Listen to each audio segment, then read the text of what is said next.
Sejam todos bem-vindos à nossa casa de oração e trabalho. A nossa mesa hoje está composta pelo nosso irmão Eduardo Moura, que é um trabalhador da nossa casa. Ele vai fazer a palestra com o tema Como proceder diante da enfermidade. A nossa irmã Alzeni fará a prece inicial e o nosso irmão Ademir fará a prece final.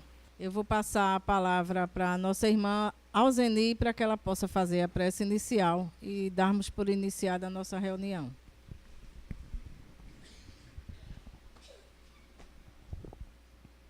Vamos fechar nossos olhos. Vamos elevar nosso pensamento ao alto.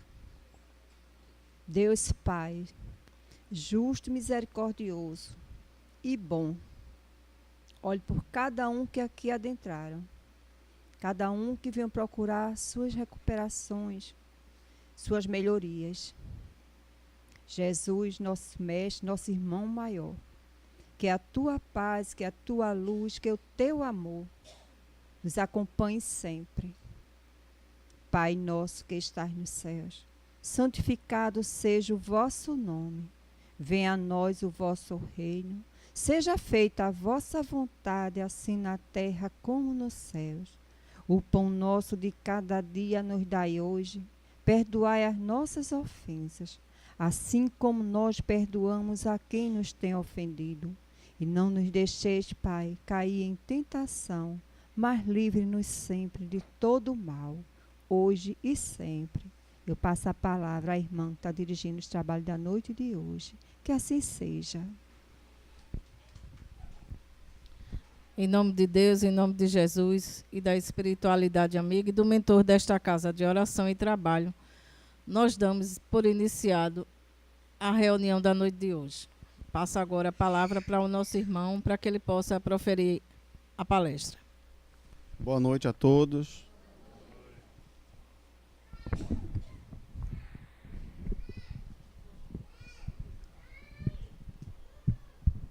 Que esses momentos sejam repletos de paz, de luz, de harmonia, principalmente porque sabemos que quando a gente entra em qualquer casa religiosa, os espíritos que tutelam, que cuidam dessa casa, né, eles estão ali não pela casa, mas pelas pessoas que chegam nela. Porque a casa vazia, sem ninguém, apenas com os espíritos, é 50% do papel deles. Eles estão aqui para cuidar da gente, né? Estão aqui de braços abertos para que a gente entregue o coração aflito, para que eles nos orientem naquilo que a gente mais precisa. Então, esses 40 minutos, 1 hora, é um momento que a gente pode dignificar apenas sintonizando com a espiritualidade amiga daqui. Não necessariamente o tema é a necessidade maior que a gente traz, porque cada um aqui tem uma aflição diferente, mas pode ser que seja um momento de sintonia em que a orientação chega. O nosso tema de hoje, ele vem de um livro chamado Conduta Espírita, um livro de 1960, pelo espírito André Luiz e pela mão de Valdo Vieira, que foi o primeiro pelo qual André Luiz começou a psicografar. O livro, né, é um livro que André Luiz ele se propõe a dar para a gente não regras de conduta ou um código de ética espírita, como ele bem fala na introdução do livro, que tem aqui um trechinho que ele vai colocar. Mas querer que nós assumamos a responsabilidade de ter um propósito na vida da gente e esse propósito fazer com que a gente negue algumas formas de comportamento. Então, o livro ele deve ter perto de uns 40 capítulos e cada capítulo ele faz menção a um modelo de conduta que ele sugere que a gente tenha perante alguns ambientes da vida diversa daí que a gente tem.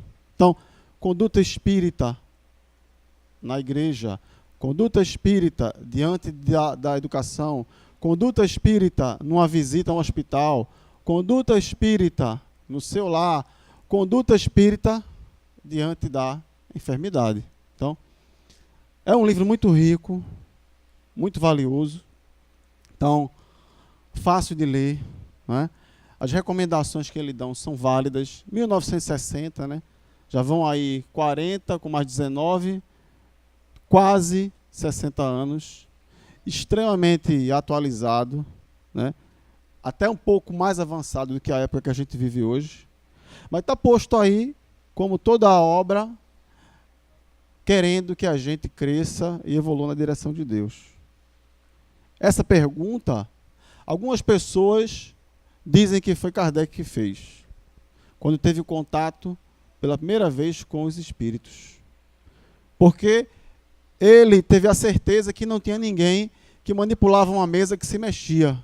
A mesa flutuava no ar e faziam perguntas e a mesa girava algumas vezes no sentido, e cada vez que ela dava um giro no seu ponto de referência, saía ali uma palavra, uma letra. Então, se ela dava um giro, era uma letra; se ela dava duas, um giro era a letra A, dois era a letra B, aí esse compondo uma resposta. E a primeira que ele fez foi essa aí. Quem são vocês? Porque havia ali uma inteligência, não era fios invisíveis ou algo manipulado por alguém. E a resposta foi essa: nós somos as almas dos homens que viveram na Terra. Esses que estão aí ao redor da gente, aqueles que infernizam a vida da gente, aqueles que nos aconselham, aqueles que querem o nosso bem, o nosso triunfo, a nossa queda, são eles almas de pessoas que viveram na Terra. Hoje, nós tentamos nos conectar com esses que querem que a gente evolua.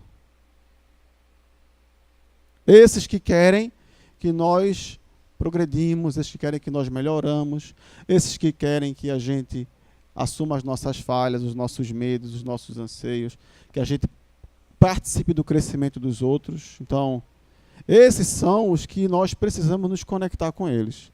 Até porque, toda vez que a gente toma uma decisão muito importante na vida da gente e está desconectado daquele que é o maior de todos, né? Deus. Quando a gente toma uma decisão muito importante na vida da gente, desconectado dele, geralmente não é a melhor decisão. E esse exercício de estar se conectando com ele é algo que a gente tem que estar praticando toda hora, toda hora, toda hora. Porque geralmente quando a gente fere alguém, quando a gente machuca, quando a gente trai, quando a gente faz alguma coisa de errado, é o momento que a gente está desconectado dele. A gente não está seguindo os valores ou de acordo com a vibração que ele coloca na vida da gente. Então, reunimos algumas páginas. Introdução de André Luiz. Ele não tem o propósito de que ninguém siga à risca. Então ele bota muito bem claro. Aqui estão reunidas algumas páginas com indicações cristãs. Não fala espíritas, né? Indicações cristãs, e por isso se encaixa em qualquer religião. O livro é Conduta Espírita. Católico, protestante pode ler e seguir? Com certeza. Lá não tem prática, lá se fala de propósitos do bem.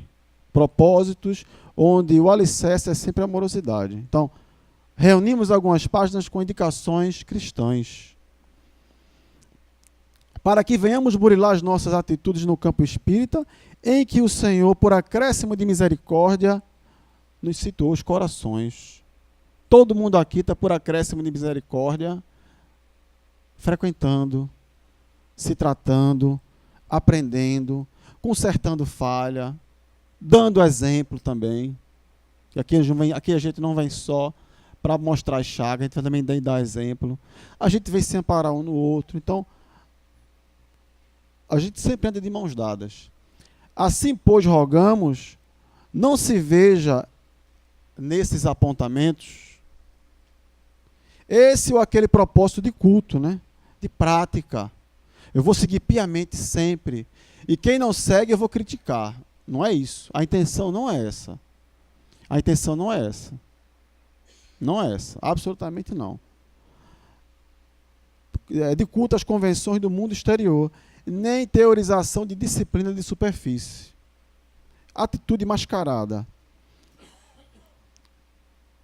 Então, primeiro conselho que ele dá, diante de uma enfermidade. Imagine que, se eu estiver doente, aqui, agora, eu não sei. Mas se daqui a pouco eu passo mal, vou fazer um exame, e aparece lá uma indicação de uma doença terminal. Mas eu estou muito bem. Mas só que quando eu abro aquele envelope e leio ali uma doença terminal, o que o médico traduz para mim, parece que a partir daquele momento que eu tomei conhecimento, ela se instalou em mim. Se instalou aqui. E eu já começo a adoecer a partir daquele momento. Só que ela já estava lá. Mas aí foi o momento que eu me conectei com ela. Qual vai ser a minha conduta a partir desse momento? E se não for uma doença terminal? For apenas uma doença leve e persistente? Que atitude eu tenho que tomar?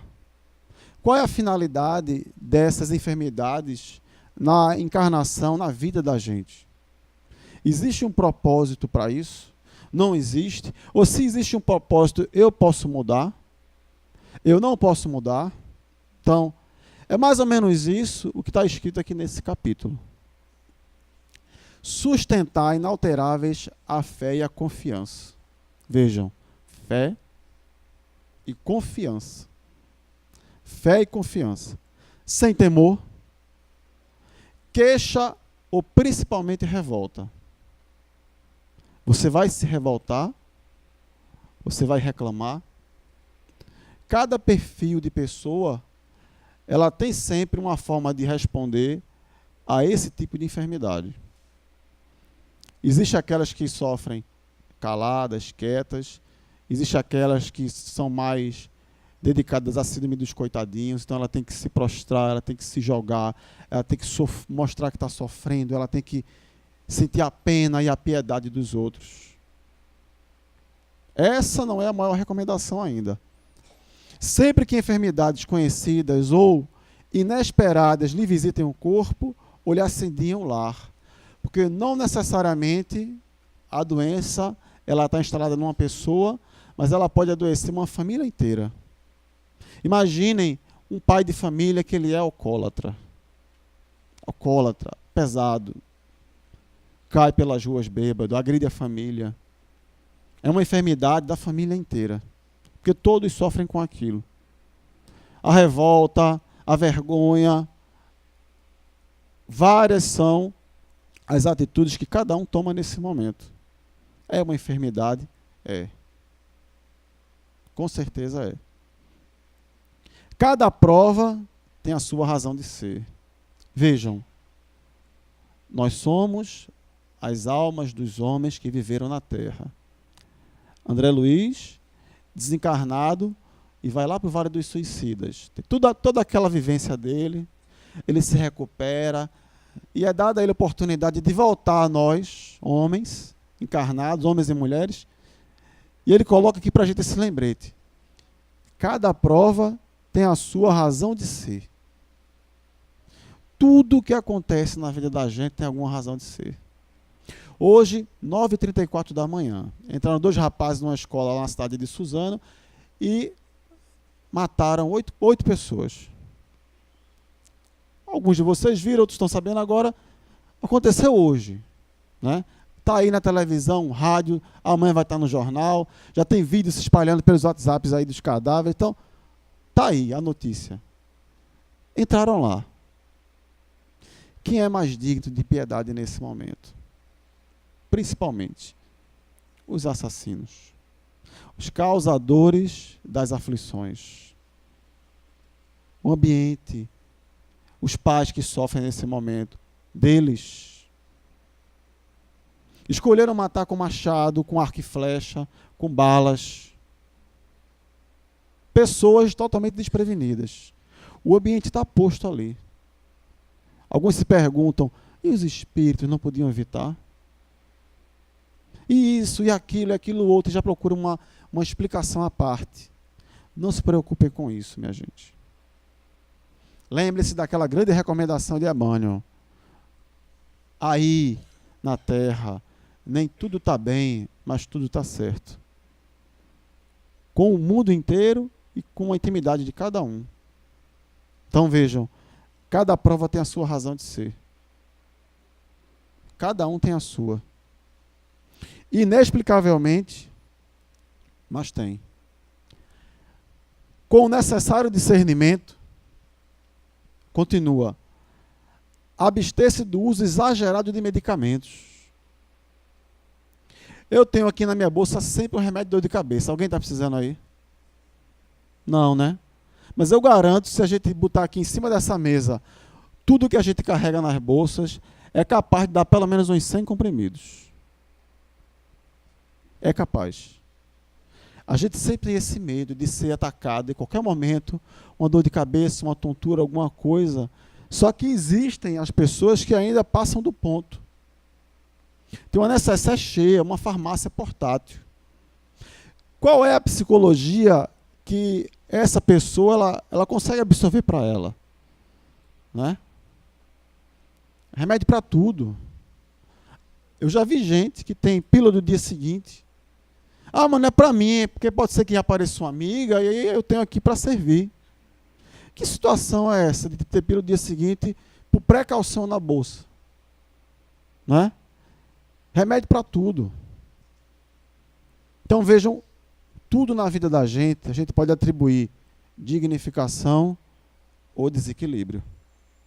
A nossa reunião de hoje, ou as reuniões que são feitas sempre aqui, o propósito é sempre atribuir ao encontro um momento de dignificação. Agora, se acontece como aconteceu há 3 dias atrás, de uma determinada reunião, alguém finge incorporar um espírito, e aquele espírito começa a falar mal das outras religiões. A lei é do diabo, a lei é do diabo, a lei é do Satanás, a lei é do não sei quem. Que propósito é esse? Da gente se sentir maior, porque está diminuindo o outro? Não existe. Como necessário discernimento, abster-se do uso exagerado de medicamentos, capazes de intoxicar a vida orgânica. Para o serviço da cura, todo medicamento existe dosagem. Absolutamente. Então, muitas vezes, isso é até um tema até polêmico, né? Quando a gente vê determinados centros espíritas, ou que se dizem espíritas, solicitarem que aquelas pessoas que passam por algum momento de doença rejeitarem os medicamentos alopáticos e absorverem por completamente o tratamento daquela casa ali. Essa não é a recomendação mais correta. Todos os encontros que a gente vai, que a gente tem a oportunidade de ir, de grupos de médicos espíritas, a primeira recomendação deles é sempre essa: siga o seu tratamento médico, alopático, homeopático, siga ele. Acrescente esse outro. Acrescente esse outro. Então, se você disser, mas não é muito, não. Não. Não é. Absolutamente. Desfazer ideias de temor. A gente sabe o seguinte, nós somos seres psicossomáticos. Eu não acredito, vai continuar sendo. Eu não acredito em reencarnação, vai continuar tendo reencarnação. Não é seu acreditar. É porque é uma lei e ela está posta e nós estamos submetidos a ela, independente da gente crer ou não. Então, nós somos seres psicossomáticos. Se você tiver um medo muito grande, você pode ter diarreia. O outro pode ter enxaqueca. O outro pode ter uma acidez estomacal. O outro pode ter uma determinada dor de cabeça. O outro tem uma torcicola. O outro tem uma dor no pé. Outra coluna inflama. Então, cada um é sempre afetado naquele ponto onde a psicologia da gente sempre descarrega as nossas aflições. Nós somos assim. Quer melhorar? Quer melhorar? Comece tentando entender quem é você de fato. Comece olhando para você de verdade.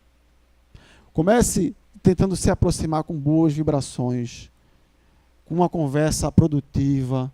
ajudando pessoas que precisam. Afaste-se daqueles ambientes que puxam a pessoa ruim que você tem. Evite o máximo que for todos esses ambientes.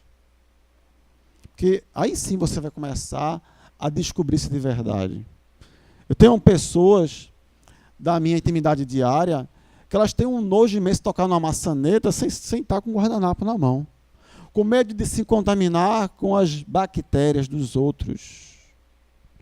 Não sabemos nós que se a gente for contar uma a uma numa balança a quantidade de micro-organismo que não é nosso aqui nesse corpo, dá mais de 3 quilos.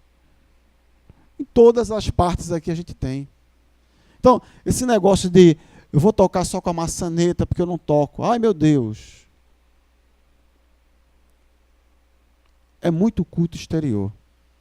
É muito culto exterior. O exagero, para o bem ou para o mal, ele sempre faz mal. Ele é sempre errado.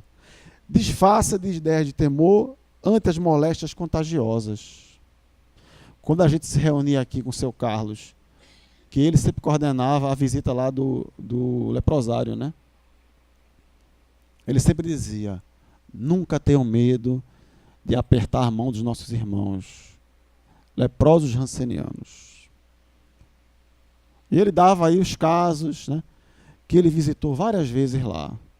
Tinha um irmão nosso daqui dessa casa, que várias vezes dividia um cigarro com um paciente da casa, mas que sempre tratava com muito carinho, muita intimidade aquelas pessoas. Tudo bem que existem os excessos para ambos os lados. Não é que eu não vou ter o temor, mas que também que eu não vou me expor ao excesso.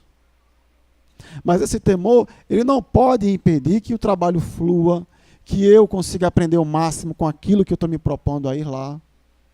Várias vezes, quando a gente fazia lá a visita do Hospital Alberto Maia, que já fechou, já virou supermercado lá há muitos anos, e que a gente chegou lá na fase mais crítica, né? E que não tinha produto de limpeza, não tinha produto de higiene, não tinha comida, não tinha nada, e os doentes, eram mais de 1.200 pacientes lá, nus, defecavam, urinavam onde estavam, então era uma coisa fora do comum. E muitos trabalhadores que iam dos centros espíritas, eles quando entregavam o pão na mão dos pacientes, o temor de tocar as pontas dos dedos, de encontrar, era grande. Porque eram pessoas em decadência. Pacientes em decadência, sujos, maltratados. Só que quando se olha ali, tirando a casca, é um espírito igual a eu e você. Que está com um desafio muito maior. Muito, muito maior. Porque a gente chegava lá de 1h30, saía de 3, 3h30. Retomava a vida da gente. Eles continuam lá. Pagava a luz, cama de cimento, sem produto de limpeza para limpar, sem fralda descartável, sem remédio para dormir, com aquela imensa nuvem de espíritos obsessores que se aproximavam mais naquele período noturno. Tanto era que toda vez que a gente chegava e terminava o trabalho na prece, aí sempre incorporava em algum dos médios daqui um dos espíritos que tutelavam lá aquele trabalho grandioso. Eles agradeciam a gente. Os espíritos das freiras que fundaram aquele ambiente espiritual daquele lugar. E agradeciam. Nós estamos aqui muito antes da criação desse hospital, diziam elas. E agradecemos a todos vocês imensamente pela cooperação e pela ajuda que vocês trazem. E o nosso saudoso Antônio Lima sempre agradecia. Nós te agradecemos a você, minha irmã. Nós agradecemos a você. E ali a gente se despedia. Voltávamos à nossa vida normal. Os pacientes ao ambiente deles e os espíritos à atividade deles lá. Então, eu, pelo menos até hoje, nunca se manifestou em mim absolutamente nada daquilo que ocorria lá naquelas doenças daquelas pessoas. Muito pelo contrário. Em mim nasceu uma busca incessante por uma coisa chamada de desprendimento. E de ser sempre grato a Deus por tudo que eu tenho hoje. O simples fato de conseguir subir e descer esse degrau, a gente não sabe, mas imagina a quantidade, milhões de pessoas nesse planeta que não têm essa capacidade de subir esse degrau. De segurar esse microfone, de olhar e ver todos vocês aqui, de se levantar, de se sentar, de falar. De eu poder fazer isso, ó.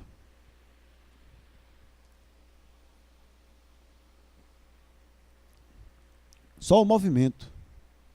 E também por ter água. Imagine que nesse momento a quantidade de pessoas que não têm água potável para tomar. Em outros ambientes por aí. André Luiz colocou aqui. Tudo tem sua razão de ser. Não é? Não é porque eu vou me sentir maior, não. É porque a responsabilidade nossa, por ter tudo isso, ela apenas se amplia nesse ambiente. Desfazer a ideia de temor antes das moléstias contagiosas ou mutilantes, usando a disciplina mental e os recursos da prece. A força poderosa do pensamento tanto elabora quanto extingue muitos distúrbios orgânicos e psíquicos. Força do pensamento. Vejam, força do pensamento. Na AME, aqui de Recife, na Associação Médico Espírita, AME-PE, sempre faz um encontro no IMIP, né? Saúde, espiritualidade, e os médicos, Brasil todo, vêm apresentar seus trabalhos aqui. É o ponto que ninguém mais tem dúvida. Ninguém mais tem dúvida. Não tem isso mais de acreditar ou não acreditar. Pensamento, ele cura ou ele adoece. Ou ele piora ou ele suaviza. Dor é uma coisa, sofrer é outra. Isso está mais do que segmentado. Basta que a gente exercite, que a gente ore, que a gente tenha bons pensamentos, boas vibrações, se entenda, se enxergue.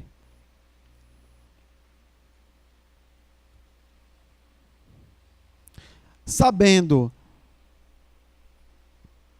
que todo sofrimento orgânico é uma prova espiritual. Vejam, todo sofrimento orgânico é uma prova espiritual. A gente não está falando de um resfriado, né? A gente não está falando de um dente que nasceu fora do lugar. A gente está falando de alguma coisa que acompanha aquela criatura na maior parte do tempo da encarnação dela. Todo sofrimento orgânico é uma prova espiritual. Dentro das leis kármicas, jamais recear a dor, mas aceitá-la e compreendê-la com desassombro e conformação. Vocês acham que qual é o percentual da população hoje que vai entender isso da forma que ele está escrito?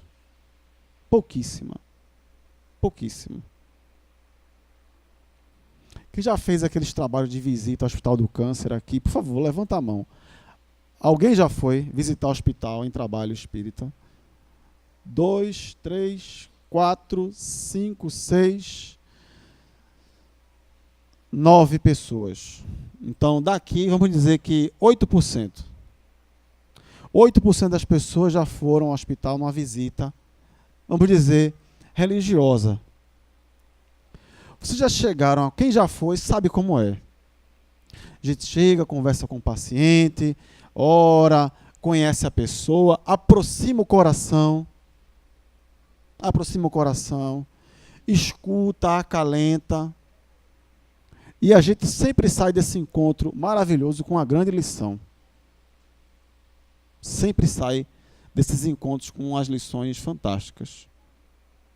Muitas vezes fazemos até amigos.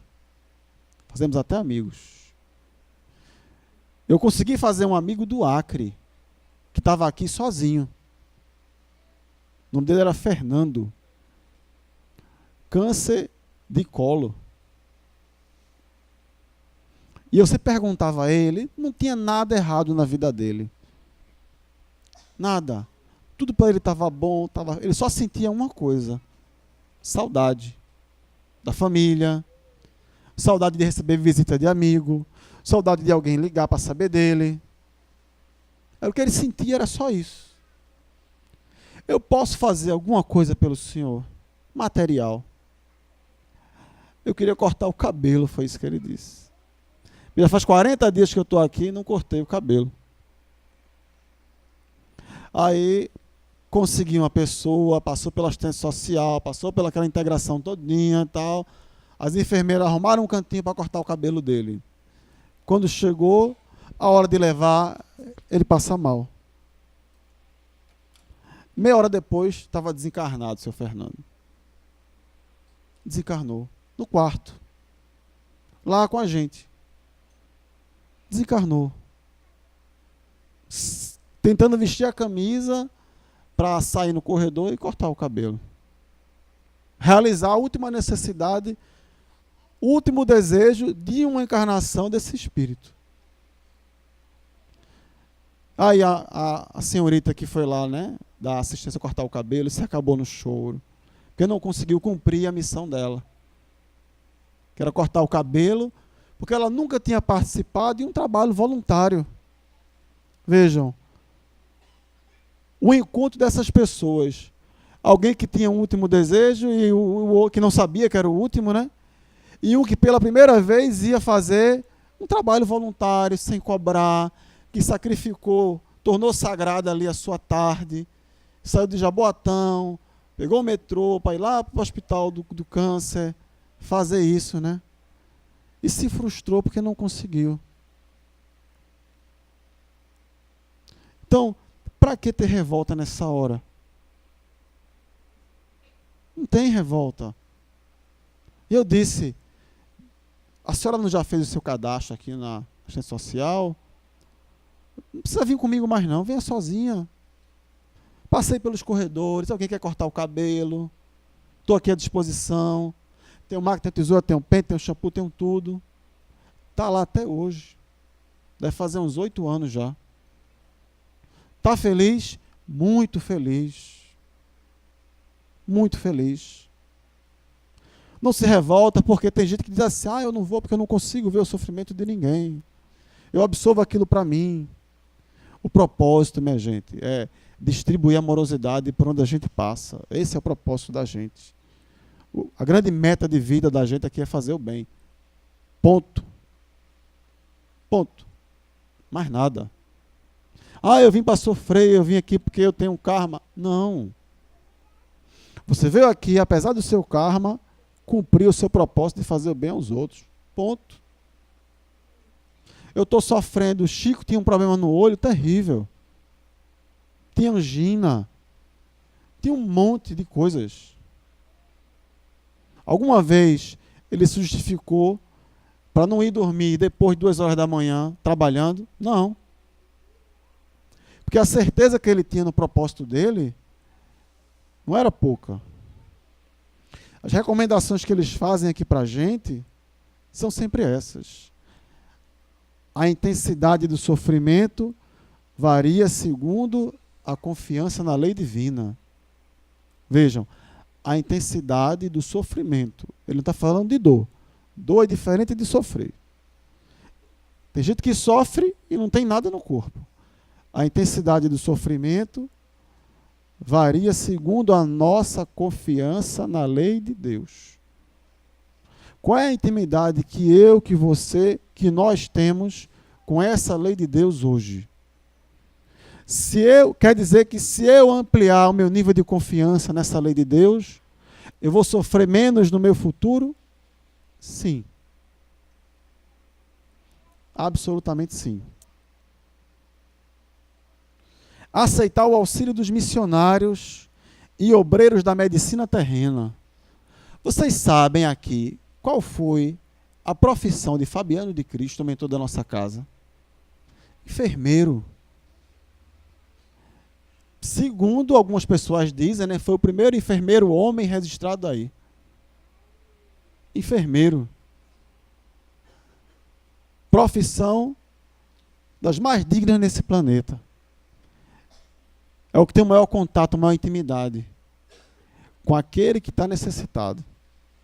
Vejam, aceitar o auxílio dos missionários e obreiros da medicina terrena, não exigindo proteção e responsabilidade exclusiva dos médicos desencarnados. A eterna sabedoria tudo dispõe a nosso proveito. Vocês imaginam, a gente hoje vive a era da 4ª Revolução Industrial. Vejam, 4ª Revolução Industrial. Hoje, os médicos já fazem cirurgia fazendo um trabalho de cocriação.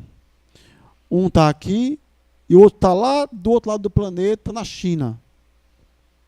Os dois olhando para o mesmo paciente e tomando decisões juntos. E às vezes o de lá também fazendo algumas coisas. E o robozinho aqui operando. Vocês imaginam desse progresso material e o quanto a gente não tem a progredir ainda do lado imaterial. Da quantidade de coisas que a gente lê nas obras espíritas e a gente fica fascinado, né? Revolução em 2 mundos lá. Há 50 mil anos, as coisas que acontecem. Onde um espírito ele passa num aparelho semelhante a um tomógrafo e aquele tomógrafo indica a quantidade ou a intenção das imperfeições que aquele espírito carrega, que não são percebidas. Ou os mundos hoje habitados fora da Terra, onde os perispíritos, parecidos com o corpo humano, não tem mais a bomba, o coração. É um cérebro mais suave, mais leve, e esse cérebro ele pulsa feito um coração. E é esse cérebro que bombeia o sangue agora. O sangue agora é um líquido muito tênue, muito pouquinho, aquele fluido, né, muito leve. E apenas o pulsar daquele cérebro é que faz aquele fluido circular pelo corpo. É o que espera a gente. Basta que a gente evolua, vá para esse mundo, se adeque lá, volte para cá para dar uma ajudinha. É o que espera. Então, tudo que aflige a gente hoje, tudo que faz a gente perder o entusiasmo pela vida, basta que a gente persevere, aceite, tente fazer muito mais com o corpo que a gente tem hoje, limitado, do que aqueles que têm o corpo tão perfeito e não fazem nada por ninguém. Essa é a nossa missão. Aceitar o auxílio missionário, dos missionários e obreiros da medicina, não exigindo proteção e responsabilidade exclusiva dos espíritos desencarnados. Quando perguntavam a Chico, né? Depois que Chico passou dos 200 livros publicados, Chico, qual é a novidade agora desse mês? Aí ele dizia, a novidade é o Evangelho segundo o Espiritismo. Você já leu? Não. Leia. É a novidade. Eu leio até hoje, ele dizia. Essa é a novidade. O essencial. O básico. Básico bem feito. Afirma-te mentalmente em segurança, acima das enfermidades insidiosas. Veja, eu vou me afirmar acima da doença que eu carrego. Que lhe possam assaltar o organismo, repelindo os pensamentos e as palavras de desespero ou cansaço. Na fortaleza de sua fé, a doença persistente leva a uma purificação mais profunda.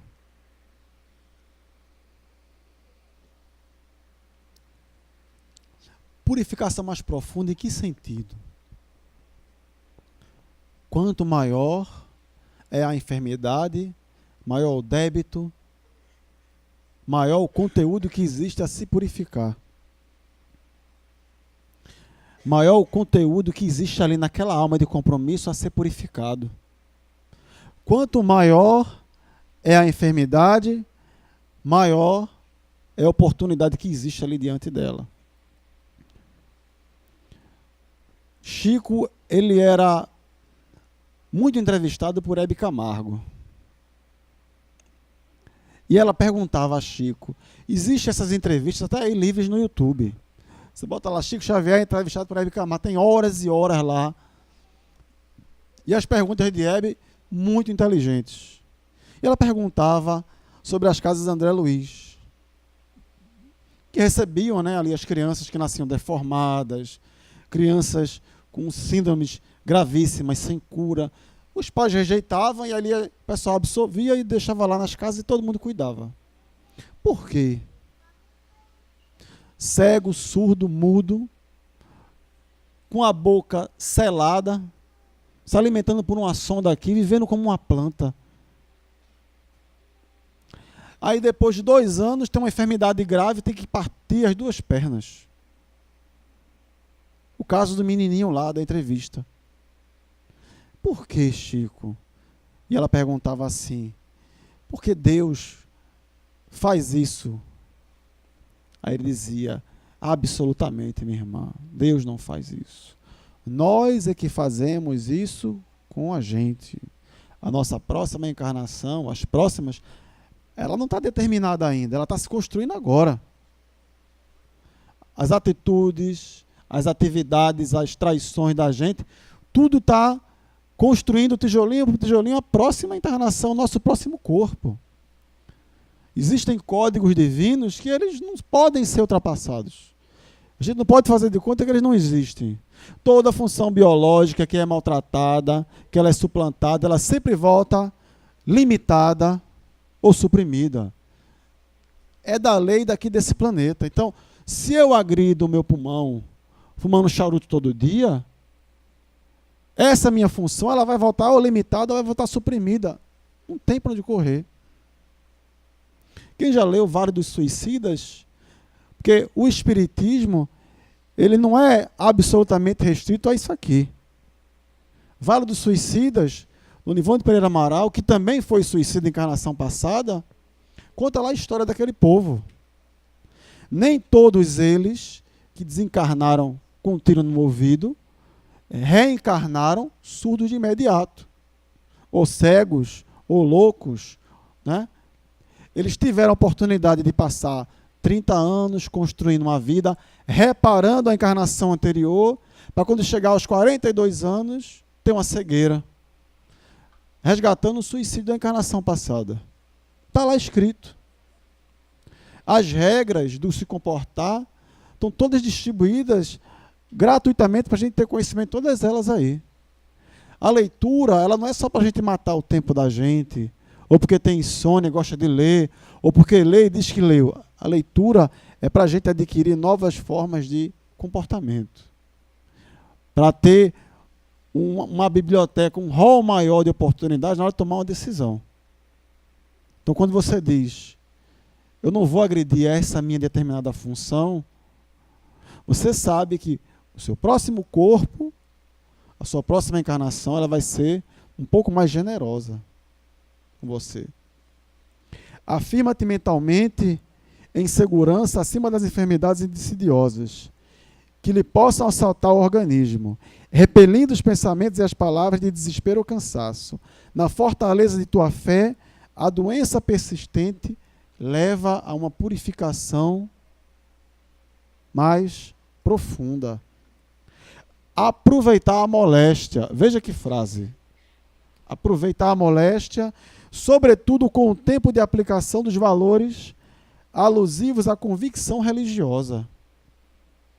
Qual é a sua convicção religiosa hoje?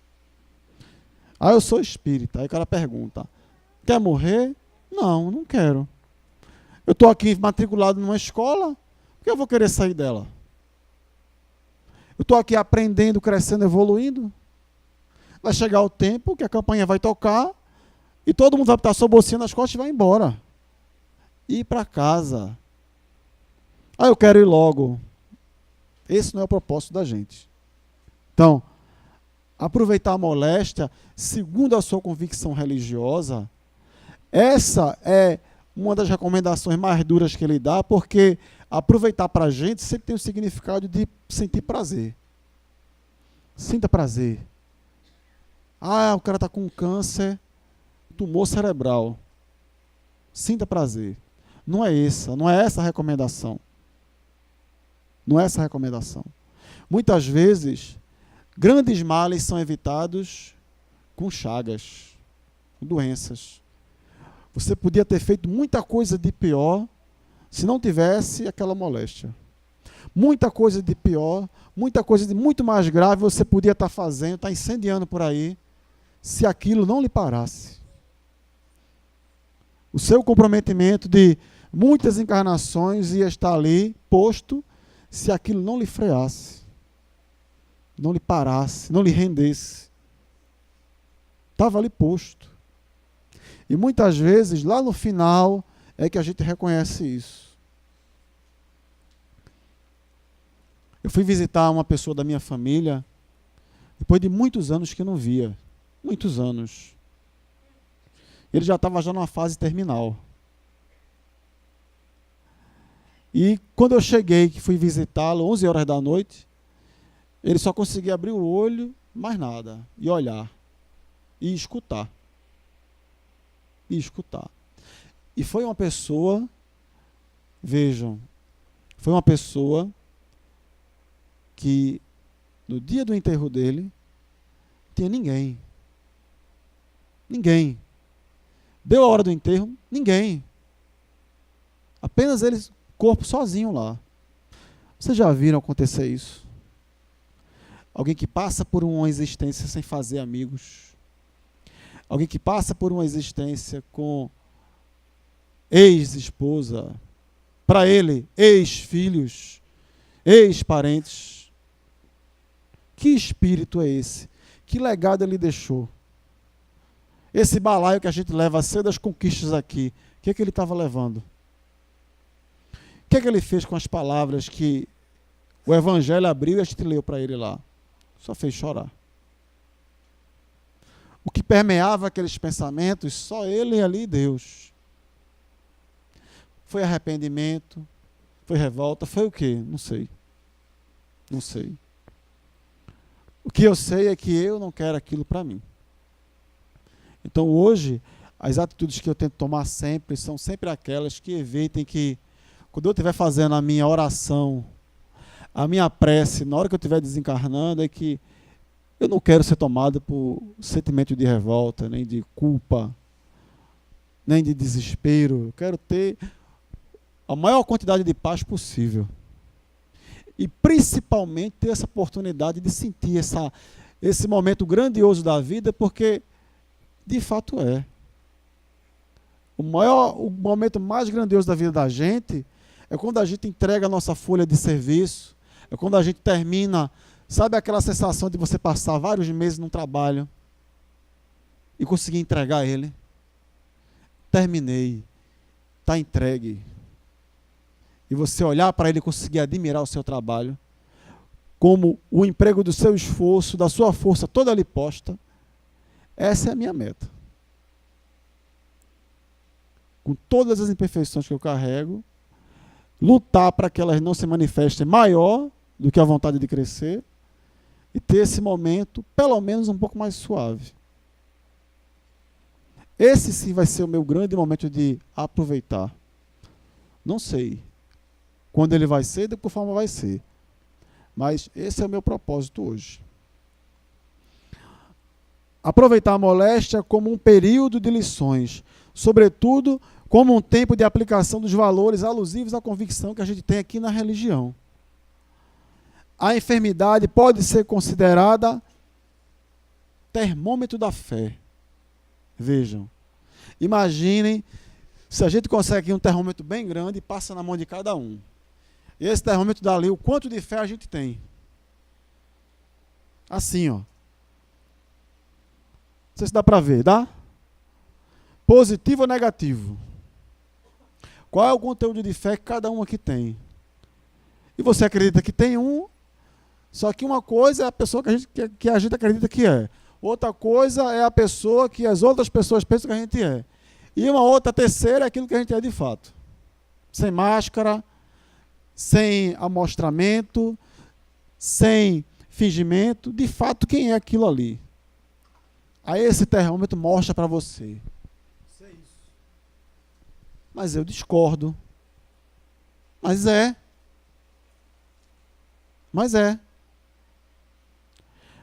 A fé que você tem no momento de aflição é que vai servir como esse termômetro.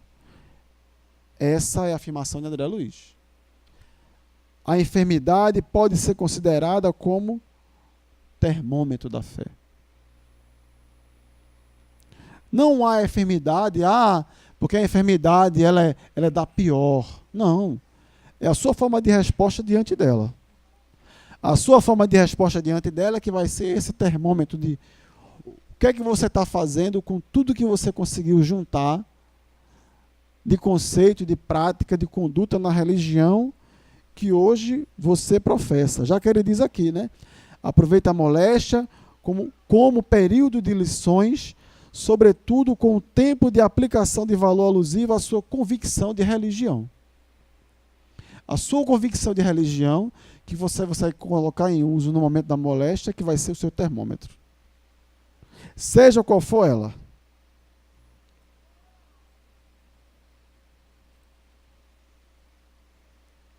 Já ouviram falar em inteligência intrapessoal? Todo mundo tem inteligência musical, inteligência, tudo que é inteligência. Só que essa daqui é a que mais favorece o crescimento da gente. Capacidade de se conhecer, de se observar, de perceber seus sentimentos, suas emoções e de se auto-observar e reagir a isso. Todo mundo tem isso. Um pouco mais avantajado, um pouco mais diminuído, um pouco mais atrofiado. Todo mundo tem. Se você tem, isso daí já foi perguntado lá na pergunta 918 no Livro dos Espíritos. Hoje é um tema corporativo. Fala-se muito, inteligência intrapessoal. Então, qual o meio prático mais eficaz que tem um homem de se melhorar nessa vida e resistir à atração do mal? É a fórmula da vida eterna, dos milagres, tudo que é bom. Kardec resumiu nessa pergunta. Qual é o meio que eu tenho de progredir nessa vida, resistir à tentação, sair daqui vitorioso? Um sábio lá da antiguidade, Portal do Delfos, já dizia lá: conhece-te a ti mesmo. Vejam, capacidade de se conhecer, você se conhece, de fato. Você conhece as suas fraquezas. Como é que você reage por impulso? Você educa isso. Você para refletir sobre isso. Capacidade de se observar, de se perceber, de se enxergar. Tem. Pensou sobre isso já? Suas emoções são nobres. Vícios. Já parou para pensar nos vícios que consomem o tempo e, pior, consomem a dignidade da gente? Auto-observar e, pior, consegue reagir a isso. Isso é a grande solução. Conhece-te a ti mesmo. Observa-te. Observa-te. Estou doente. E agora? O que fazer? O que fazer? Mas a doença é terminal. Eu vou ficar aqui e esperar a morte chegar. Será? Será? E se não for terminal? E se for curável? E se for completamente curável? Eu nasci numa família onde todo mundo tem miopia muito alta. Eu tinha 8,5 graus de miopia. 8,5. Quem usa óculos sabe o que é ter 8 graus e meio de miopia. Dessa distância aqui, eu não consigo enxergar o que está escrito aqui. A distância do meu braço, eu não consigo ler mais. Uma letra do tamanho do meu dedo. 8,5 graus. Tive a oportunidade de tirar isso. Operei e fiquei com 0 grau de miopia. Todo dia, quando eu estou fazendo as minhas orações, eu agradeço. Já fazem 17 anos. Mas eu sou tão grato a isso. Mas tão grato. Já era grato por conseguir enxergar. E ainda ter a possibilidade de enxergar melhor ainda. Isso é fantástico, minha gente. Então, quando a gente olha e diz assim, eu sou grato, vou me conhecer agora. Eu tenho gratidão por tudo que eu tenho hoje. Eu tenho gratidão pelas oportunidades que Deus me concedeu nessa vida. Naquela oração nova de Chico, lá que atribuíam a ele, né? Nasceste no lar que merecias. Moras onde melhor Deus te proporcionou. E ele segue a narrativa lá, né? E aquilo é tão conformador que à medida que a gente vai lendo, a gente vai se encaixando e vai agradecendo pelas coisinhas que a gente tem, né? Ah, eu só tenho um braço, perdi o outro, mas tem um ainda. Eu vi um dia desse, um cidadão que nasceu numa fazenda e só tinha um dedo aqui no lugar do braço. E era onde ele apoiava a enxada para cortar o capim, o mato. E fazia com a maior rapidez lá. Só tinha um dedo aqui, nasceu no lugar do braço, um dedo. A misericórdia de Deus é tão grande que deu aquele dedo a ele. E ele fazia tudo com aquele dedo ali.